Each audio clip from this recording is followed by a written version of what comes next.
Why do we need to show a link between the wrongdoing and the harm that you suffered? Would you like to learn the answer to the question? Come join me as I share with you this great information.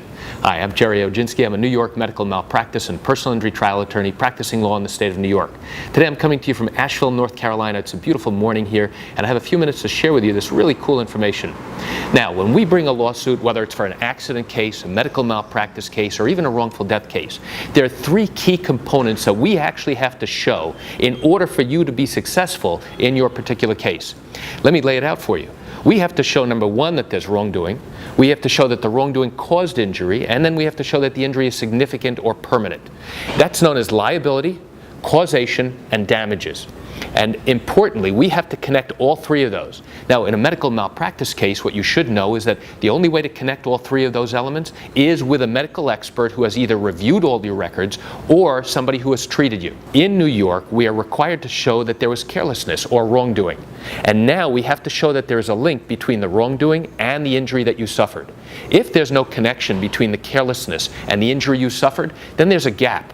And if there's a gap, now we have a problem, because that means that there's no connection between what occurred to you, the carelessness or the wrongdoing that happened, and the injury that you suffered. And besides listening to the dogs barking down the street, one of the things that you need to know about is, in order to show that we are more likely right than wrong, that what you are saying is correct, we have to show that the person who caused you harm was careless. We then have to show that it was that carelessness that now caused you specific harm or injury or loss. And if there's no connection, then we can't do anything about it. In a failure to diagnose cancer case, I see this question come up often. The injured victim will call me and say, listen, the doctor did not recognize my cancer in a timely fashion. And then I ask, well, how much of a delay was there in recognizing the cancer? And they'll tell me, oh, it was a few days, or maybe it was a week or two, or a month. Then I go back and ask them the question, if there truly was a delay in diagnosis in your particular case, how is the outcome or the treatment different? So in other words, if you were timely diagnosed, wouldn't you agree that the treatment would have been the same? Wouldn't the outcome have been the same because there was such a short period of delay?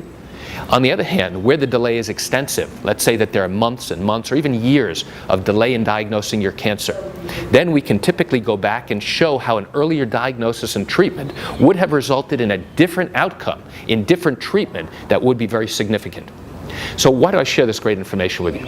I share it with you just to give you an insight and an understanding into what goes on in evaluating a possible case, whether it's an accident case, whether it's a medical malpractice, or even a wrongful death case in the state of New York. And I recognize you have questions or concerns about your own particular matter. Well, if your matter happened in New York and you do have legal questions, what I encourage you to do is pick up the phone and call me. I can answer your legal questions. This is something I do every single day, and I welcome your call. You can reach me at 516-487-8207 or by email at Gerry, Gerry, at Oginski-law.com. Well, that's it for today's quick video. I'm Gerry Oginski. Have a wonderful day.